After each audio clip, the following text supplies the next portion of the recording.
Jenom tiše a přece krutě hlasitě duní horký vzduch v zapomenutém kaňonu, kde stíny kaktusů povlávají jako prapory nad hřbitovem nadějí.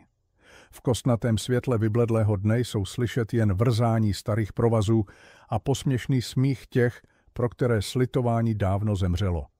Kaňon, do kterého se neodváží ani kojot, dnes drží 4 mladé apačské dívky, které visí hlavou dolů ze dřevěné konstrukce, jako výstraha pro každý kmen a každou matku, která by chtěla věřit v lepší zítřek. Jejich tmavé vlasy splývají v prach, rty rozpraskané, oči široce otevřené mezi bděním a omdléváním, zatímco slunce pálí na oblohu jako boží trest. Zloduchové se rozvalili u ohně, klátí se v sedlech a jsou přesvědčeni, že dnes jsou páni života i smrti. Ani stín svědomí se nedotkne jejich smíchu. Myslí si, že dnes noc patří jim. Jestli sledujete náš příběh právě odsud, napište do komentářů, ze které země na tento nehostinný západ koukáte a přihlaste odběr, ať vám neunikne zítřejší dramatická kapitola. Kousek odtud se však vlní v horkém vzduchu černá silueta. Jezdec, jehož klobouk je stažen hluboko do čela a jehož pohled kloumá světem, který pro něj nikdy nenašel místo. Muž, kterému v kraji neřeknou jinak než neplodný rančér. To slovo mezi lidmi obíhá tiše, někdy s posměšným úšklepkem, jindy s divnou úctou, jako by děsil jeho osamocení. V salonu v Dusty Gulchi se o něm šeptá: nikdy nebude mít vlastní rodinu, nikdy nezasadí semeno v téhle pusté půdě. Vždyť na co asi člověku, co žije s kravami a nenechá nikoho blíž, vůbec záleží. Jenže tohle je kraj, kde je samota stejně ostrá jako břitva a kde každý, kdo něco ztratil, nosí na zádech pytel viny a bolesti, co nemá s kým sdílet. Neplodný rančer, jehož jméno už dávno nevyslovují, jede domů po cestě, kterou zná nazpaměť, kaňonem, kde nikdo jiný neprojíždí, protože tam není nic a nikdo, kdo by stál za záchranu. Ale ten den navždy zmení zvuk větru, který nese něco nepopsatelného, záchvěv tichého zoufalství, hrůzně naléhavý pláč, jaký nedokáže vydat žádné zvíře. Muž zpomalí koně. Mezi skálami a trsy suché trávy zahlédne tvary, které do tohoto světa nepatří. 4 drobná tělíčka na ruby, přivázaná ke dřevěné konstrukci, v křehkém těle zavěšený život, co už se téměř vzdává. Kůň zavřeští, snad jako by i on cítil hrozbu smrti, jež okoření vzduch. Rančer beze slova seskočí, přikrčí se, srdce se mu v hrudi tluče jako pták zavřený v pasti. Světla se hrnou do jeho mysli. Obrazy vlastního dětství, kdy ho jeho vlastní matka nesla v náručí, jeho otec, který mlčky odcházel na pole, a hluboká, nikdy nepřiznaná tíha, kdy zjistil, že nikdy nebude mít žádné dítě v této zemi. Tohle ho roky zžírá. Všichni si myslí, že jeho osamělost je jeho volbou, jenže ta vlastně není jeho. Je to dárek větru, zlomek osudu, věčný stín na jeho životě. Ale praskání větví a dusot smíchu zločinců ho přinutí se skrčit hlouběji. Vidí postavy v prachových kabátech, kterým by v očích nikdy nenašel slitování. Vidí jejich pušky odložené v dosahu, jejich nože zabodnuté do země jako znamení nadvlády. Tady platí jen síla a hrůza. Každý kout západu má své vlastní příběhy o krvi, ale tenhle je zvlášť děsivý. Posílají zprávu každému, kdo se odváží vzdorovat. Zvedá pohled k dívkám. Jejich tváře prozrazují stín dětské nevinnosti, ale i dědičný hrdost, co neumí žádat o milost. V tom okamžiku se v muži rozhoří vnitřní boj zuřivější než jakákoliv přestřelka. Věděl, kolikrát už projel kolem nespravedlnosti a nebyl schopen zasáhnout. Tohle ale není jen dívčí utrpení, tohle je výzva pro jeho duši. Možná nikdy nebude otcem, nemůže předat své jméno, krev ani sen, ale může ještě něco změnit?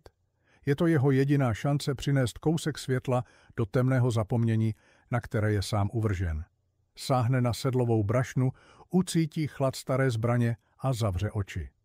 Představí si, jaké by to bylo vyslovit holčičí jména, vést je po prašné stezce, pohlédnout do jejich očí ne jako cizinec, ale jako někdo, kdo chrání. Tímto rozhodnutím se v něm láme cosi, co dlouho zůstávalo nedotčeno. Vnoří se do myšlenky na odvahu, o které si nikdy nemyslel, že ji najde kvůli cizím dětem. Ví, že ve chvíli, kdy se postaví, znamená to možná poslat svůj život do rukou těm, kteří necítí nic než moc. Kolena se mu třesou, ale nevzdává se. Dívky jsou jeho nevyřčeným snem o rodině, kterou nikdy neměl. Každý jejich výdech, každá slza je připomínkou toho, že svět nemusí skončit jen tam, kde nás opustí naše sny. Poprvé po letech strašné samoty se v něm ňanco rozhoupe. To něco je větší než strach. Napíná tělo i duši, nese ho k činu, který od něj jeho posměšná pověst nikdy nečekala. Nespouští oči z gangu, je jich 6, každý s tváří s tvrdlou žízní po nadvládě. Smějí se, hrají kostky o to, kdo napřes rok ovládne větší území. Nikdo si nevšimne osamělého rančera, co stojí tiše ve stínu balvanu. Nikoho takového už dávno nepovažují za hrozbu. To se má změnit. Ručka napjatá kolem rukojeti pistole, v hlavě jediný plán – vystoupit ze tmy, než bude pozdě. Ještě sekunda. Ještě jeden výdech, jeden tep srdce, možná poslední. Kůň zafuní a rančer vyjde ze stínu s pohledem, který žene před sebou příslib pomsty i vykoupení. Černá postava ve slunci, která postaví do cesty rančera své vlastní prokletí démonům západu. Tou chvílí všechno visí na vlásku. Minuty se natahují jako provazy, na nichž jsou dívky uvězněné mezi životem a smrtí. Je ticho, které se dá krájet a v tom tichu začíná boj, co už dávno nepatří jen kaňonu, ale celému světu těch, co něco ztratili a stále touží být užiteční. Tady se začíná rodit legenda, co nezáleží na krvi, ale odvaze vzdorovat, i když nemáš pro koho žít. Všichni, kdo přežívají v prachu a žáru, potřebují někoho, kdo i zdánlivě zbytečným gestem rozbije kruh strachu. Neplodný rančer právě ukazuje, že rodina někdy začíná teprve tehdy, když jsi připraven za ní položit život, i když žádné děti nemáš. A v tu chvíli se ozve první výstřel. Výstřel rozčísne horké proudění vzduchu a na zlomek vteřiny se každý pohyb v kaňonu zastaví. První kulka narazí s hukotem o kámen, prach vylétne a jeden z hrdlořezů se okamžitě chytí za rameno, jak ho bolest srazí k zemi. Obloha sálá, koně trhají opratěmi, dívky mezi životem a smrtí ještě ani nechápou, že se cosi změnilo. Ještě nikdo nevidí, kdo přišel narušit jejich pyšnou jistotu. Stromoví chlapi s rezavými puškami sevřou kruh. Neplodný rančer stojí na prachu s očima, které už 10 let neuhly před ničím. Není v tom rage, není v tom pýcha. Je to muž, jehož bolest se zaostřila v tichý žár. Jeden z gangstrů rozjezdí koně kolem něj, výsměšná slova mu lezou z úst, ale v očích se myhne strach, když vidí, že ten cizinec je ochoten položit život za dívky, kterému nezůstaly nic dlužny. Rančer nemá co říct. Dívá se na ně tak, jak se otec dívá na své děti, s něhou i s přísností. Praskají další výstřely, prach bičuje kůži. Rančer prostupuje střelbou, využívá každý stín, každý výčnělek skály, tělo má napjaté na maximum. Ve chvílích, kdy kulka sviští vzduchem, mu přebíhají hlavou obrazy. Paměť na noc, kdy mu žena kdysi tiše, se slzami v očích, řekla tu větu, která v něm navždy zarazila hřebík. Nikdy nebudeš mít rodinu, která tě bude potřebovat. A přesto teď, když se dívčí vlasy lesknou v potních krůpějích, cítí v srdci oheň. Dáte vše, protože poprvé v životě někdo potřebuje právě vás. Dramatičnost narůstá, zločinci mění strategii, začínají obkličovat. Rančer padá na kolena, vystřelí z jedné i z druhé ruky, ale zásobník mizí rychleji než odvaha. Rozmýšlí se vteřinu, než přesekne provaz na prvním poutu. Drobné tělo spadne do prachu. Opět chrčí vzduch. Dívčina se pomalu probírá. První výkřik, ne děsivý, spíš překvapený. V zápasu mezi životem a smrtí vzniká vděčnost, co nemá slova. Rančer k ní šeptá pár slov, téměř otcovsky, a snaží se urvat další provazy u druhé dívky. Stopa odvahy. Střílí po něm, kolem hlav lítá olovo a zápach střelného prachu plní kaňon. Každý drobný čin, každé rozvázání uzlu je zároveň vzpomínkou na to, co by mohl být. V dívkách vidí život, který by nikdy nemohl vzniknout bez bolesti a ztráty, a přece by jej 100krát znovu riskoval. Gang blíží kruh, napětí je v každém stínu, jeden z nich do rančera vrazí pěstí, srazí ho k zemi, horký prach se nalepí na ránu na čele.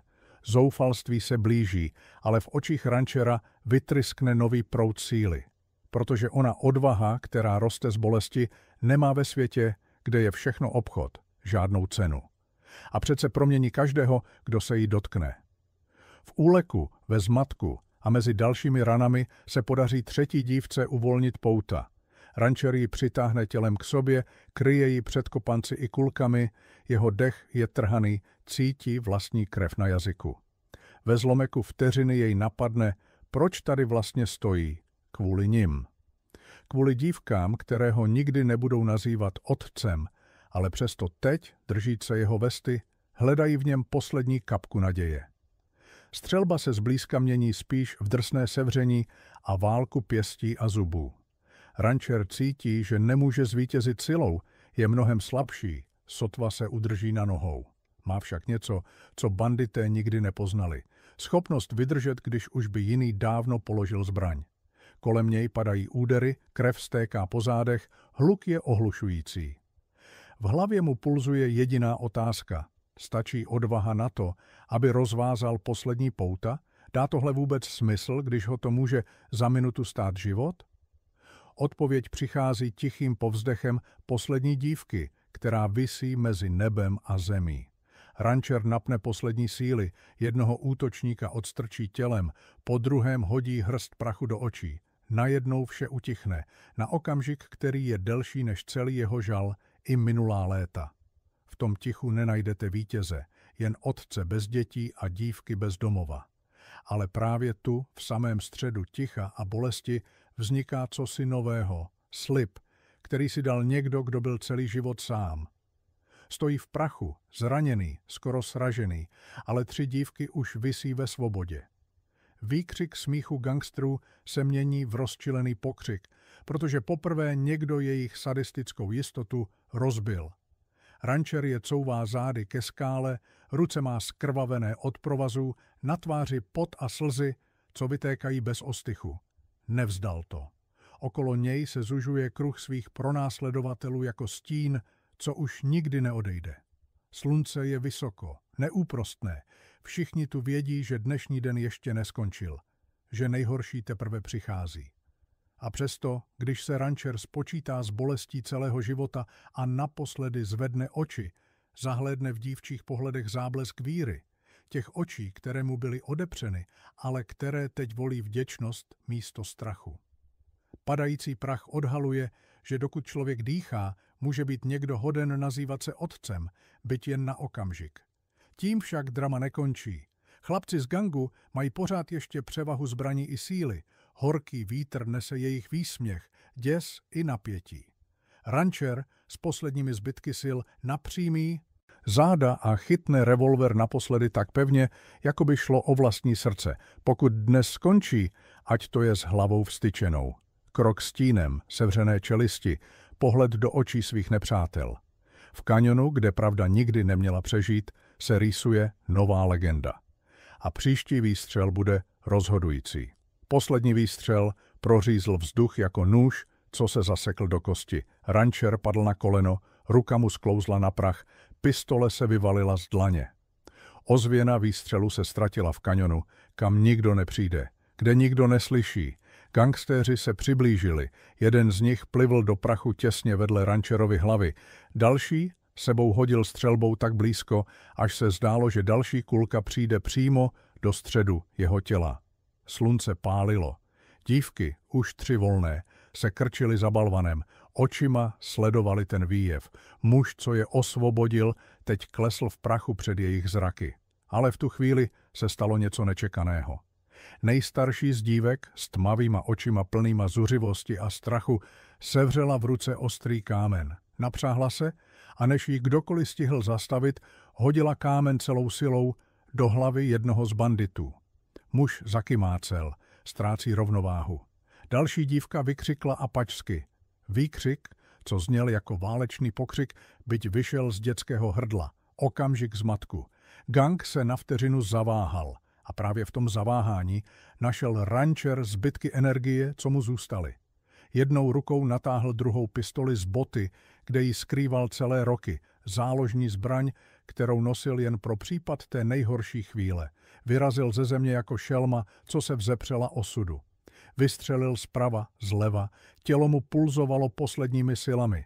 Jeden z gangsterů padl na znak, druhý uskočil, třetí zakřičel. Chaos propukl. Dívky už nečekaly, vrhly se na bandity s holýma rukama, kameny, zuby.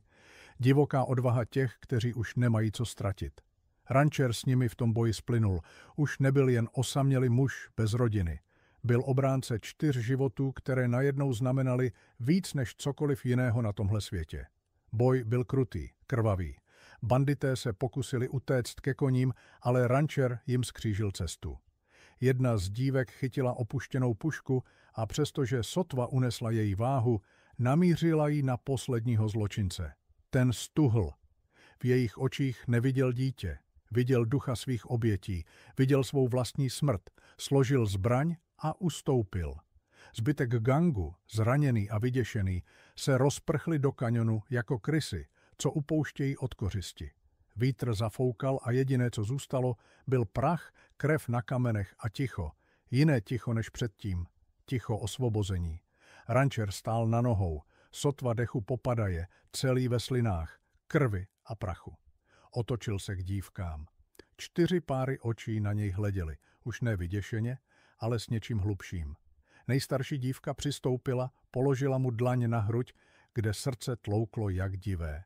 Řekla mu cosi v apačtině, co neznal, ale význam pochopil. Děkujeme ti, otče. Ne otče podle krve, ale otče podle činu. Rančer zavřel oči. Poprvé po letech ucítil slzy, co tekly opravdově, ne ze zoufalství, ale z něčeho, co neměl jméno. Možná vděčnost, možná smíření, možná klid, že konečně udělal něco, co přesahuje jeho vlastní prokletí. Slunce se začalo sklánět k obzoru.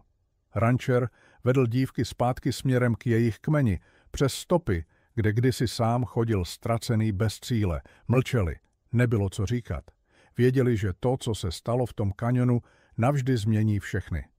Když se dostali na hranici území, kde už bylo možné zahlédnout indiánské tábořiště, dívky se zastavily. Jedna po druhé se k němu otočily, každá mu podala ruku. Rituál, který si sami vymysleli v tu chvíli. Rančer jim je stiskl. Věděl, že už je neuvidí. Věděl, že tenhle okamžik je vším, co kdy bude mít z otcovství. Když odcházeli, nejmenší se ještě jednou ohlédla. Usmála se. Uprostřed bolesti, uprostřed ztrát, uprostřed všeho zla, co zažila, dokázala se usmát. A rančer si uvědomil, že právě tohle byl smysl. Ne krev, ne pomsta, ale prostý akt lásky. Ochránit ty, kteří to potřebují, i když tě to stojí všechno.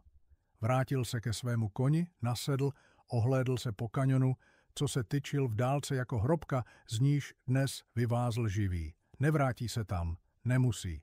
Už není neplodný rančer, už je někdo víc. Odjel zpět na svůj ranč, kde ho čekalo jen prázdno a ticho. Ale tentokrát to ticho nebylo kruté, bylo jako obětí.